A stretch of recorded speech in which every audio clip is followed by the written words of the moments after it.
Hola, estamos listos ya para nuestra sesión número 11 en la serie de nuestro estudio inductivo de la carta del apóstol Santiago.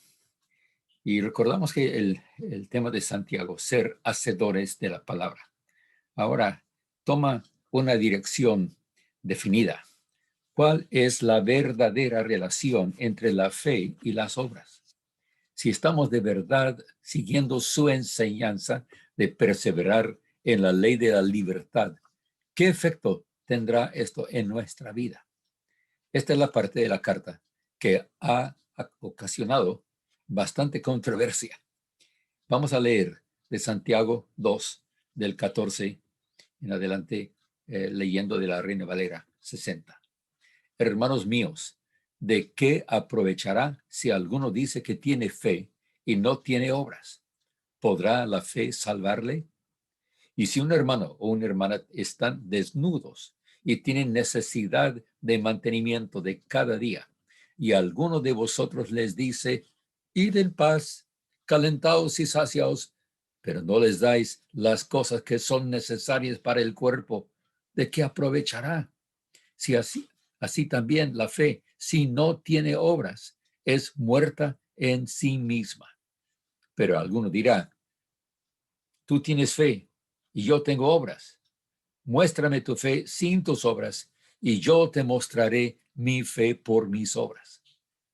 Tú crees que uno es Dios, bien haces. También los demonios creen y tiemblan.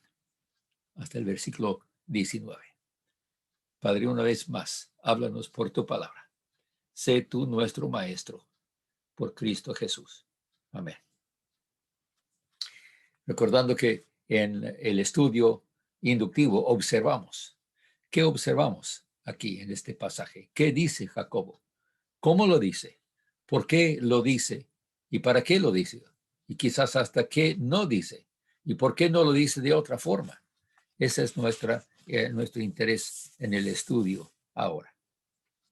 Regresemos a la frase del versículo 17.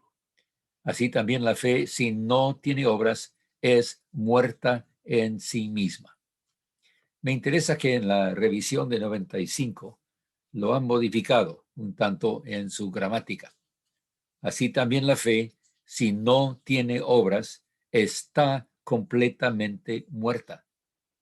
Otras versiones recientes tienen algo como la fe por sí sola está muerta o la fe por sí misma está muerta. Lo que me intriga aquí no es tanto si se incluye la palabra sola, sino el cambio de es muerta en las versiones clásicas. Desde la Biblia del oso lo leemos así. Uh, a ese cambio de está muerta en las versiones modernas. Y confieso que tuve que investigar de nuevo el contexto del verbo griego que se traduce como es o como estar. ¿Y qué cree? El griego solo tiene el verbo eimi, que se traduce, según el contexto, o como ser o como estar. La fe es muerta o está muerta. Ya algunos me van a regañar por perderme en nimiedades o en buscarle tres pies al gato, pero no. Creo que sí entiendo bastante bien la diferencia entre ser y estar, entre ser muerto y estar muerto. Solo me intriga el porqué del cambio. ¿La fe solo aparece como muerta o está en esa condición o de verdad en su existencia o falta de lo mismo es muerta? Bueno, lo dejaremos por lo pronto para seguir con algo un poco más práctico. Este pasaje ha sido terreno de batalla teológica por muchos siglos. Nada menos que Martín Lutero pensaba que Santiago contradice lo que Pablo enseña sobre la relación entre la fe y las obras. Y Lutero estaba tan concentrado en la salvación solo por la gracia, por la fe y sin las obras, que pensaba que Santiago no merecía estar en el canon del Nuevo Testamento como carta. Permíteme una cita de las notas explicativas de Juan Wesley para dar la respuesta que ha sido la posición de la mayoría de los evangélicos, aun los que no están muy de acuerdo con Wesley en su teología. Una cita de las notas explicativas dice así, de Santiago capítulo 2. Desde el versículo 22 de su primer capítulo, Santiago ha estado aplicando su enseñanza a la práctica cristiana. Ahora se dirige a aquellos que descuidaban las obras bajo el pretexto de la fe. San Pablo había instruido que el hombre es justificado por la fe sin las obras de la ley, en Romanos 3:28. Algunos ya comenzaban a alterar esa enseñanza para su propia destrucción. Es obvio que Wesley creía que Pablo ya había escrito la carta a los romanos cuando Santiago escribe su carta. Por lo menos entonces decimos, y siguiendo con Wesley.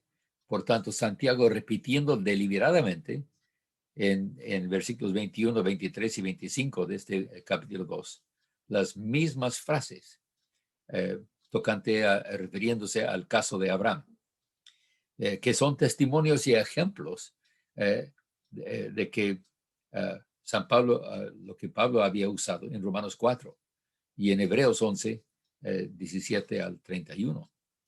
Así Santiago no refuta la doctrina de Pablo, sino rechaza el error de quienes abusaban de ella.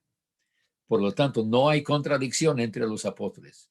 Ambos declaran la verdad de Dios, pero de una manera diferente, como si tuvieran que ver con diferentes personas. En otra ocasión, el mismo Santiago defendió la causa de la fe. Lo podemos ver en Hechos capítulo 15. Y el mismo San Pablo aboga enérgicamente, particularmente en sus últimas epístolas, en pro de las obras. Este versículo 2:14, dice Wesley, es un resumen de lo que sigue. ¿Qué aprovechará? Se amplía en versículos 15 a 17. Si alguno dice, se amplía en versículos 18 a 19. ¿Y podrá la fe salvarle? Se contesta más abajo en 2:20. Seguimos con, que vamos a ver luego. Seguimos con lo que dice Wesley. No es si alguno tiene fe, en versículo 14, pero si alguno dice que tiene fe. Aquí, por lo tanto, quiere decir fe verdadera y viva. Pero en otras partes del argumento del apóstol habla de una fe muerta e imaginaria. Por tanto, no enseña que la verdadera fe puede subsistir sin obras, sino que no lo puede hacer. Tampoco se opone a las obras, sino que es esa idea vacía de la fe que se opone a la verdadera fe que obra por el amor, como dice en Gálatas 5:6. ¿Puede esa fe que es sin obras salvarlo? Pregunta Wesley. No lo puede hacer de la misma manera como no puede beneficiar a su vecino, como leemos en versículos 15 a 16. Entonces, mis hermanos, ¿qué es lo que Santiago nos instruye aquí? Vamos a ver otra vez tres cosas, tres puntos importantes. La primera pregunta que hace acerca de la fe, de la falta de provecho de una declarada fe que no se expresa con obras. Es el argumento del apóstol que es que la verdadera fe produce obras como árbol produce su fruto. En especial menciona obras de caridad expresando el amor de Dios en formas concretas. Pero es de notarse que esta pregunta sobre la falta de provecho se va a repetir en el texto más abajo. La llamada fe que no demuestra obras en la vida está muerta. Es el segundo punto. Entonces, alegar que uno tiene fe sin poder demostrarla por las obras es en realidad un argumento fútil, pues lo que está muerto no puede producir vida.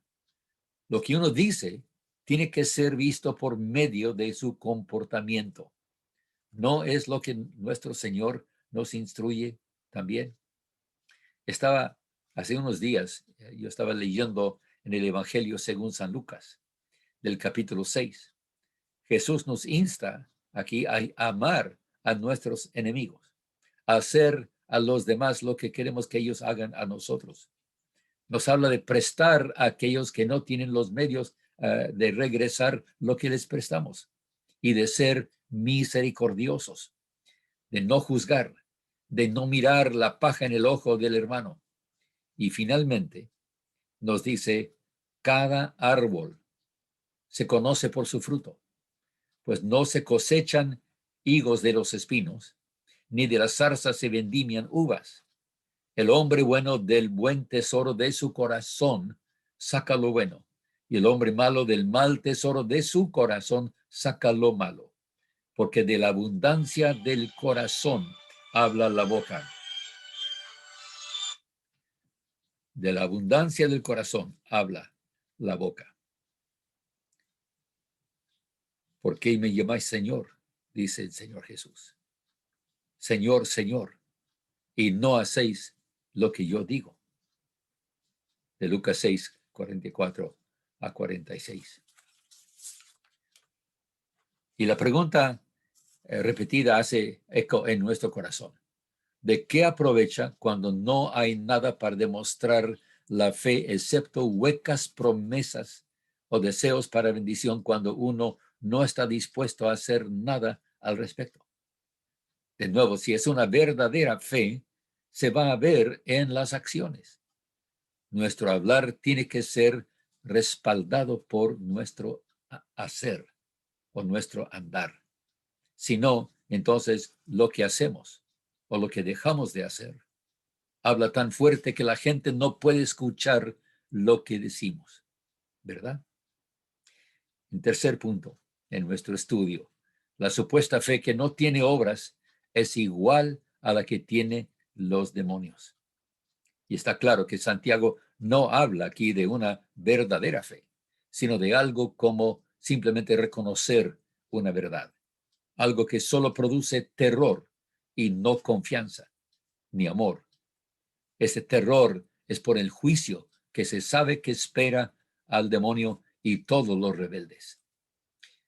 Esta sí es una fe que no produce obras. Nuestra vida no debe seguir con esa teorizada lucha entre las obras y la fe. No tenemos que tratar de producir más obras, ni tratar de aumentar nuestra fe por medio de más esfuerzo propio o por los votos y promesas, hasta por ayunos. Si las obras son el fruto de la fe, entonces nacerán de nosotros y de nuestra práctica tal como el fruto se produce del árbol. Es la vida misma del árbol que lo produce y en nosotros también. Es la vida de Dios en el alma del hombre. Si es una fe verdadera y viva, se va a ver por medio de nuestro comportamiento. ¿Cómo nos cómo nos presentamos a nosotros mismos? Nuestro tratamiento con nuestros prójimos, como también delante de nuestro Dios. No se trata solo de lo que hacemos cuando estamos en la iglesia o entre los hermanos, sino de lo que hacemos en el mundo donde vivimos, en la casa, con la pareja, con los hijos, con los vecinos. Visitar a las viudas y a los huérfanos sigue siendo una de las medidas de nuestra fe, hermanos míos, es cierto. Ser salvos por la gracia de Dios, por la fe en la obra redentora de Jesucristo, por nosotros y en nosotros, es el fundamento, pero se debe ver en lo que hacemos en nuestra vida, en especial cómo tratamos a los necesitados. Entonces, debemos preguntarnos si el fruto de la fe no es visible en nuestra vida y si no se ve ese fruto puro, bueno, santo, misericordioso, ¿por qué no? El pecado, la maldad, toda impureza, no importa cómo se ve ni tan inocente que parezca, eso no viene del Espíritu Santo. No podemos alegar ser cristianos, mis hermanos, cuando nuestro comportamiento no lo demuestra. ¿No deberíamos entonces buscar la fuente de nuestra fe, la raíz de nuestro ser, el fundamento de nuestra creencia? Esto sí, es el poder de Dios en el creyente obediente.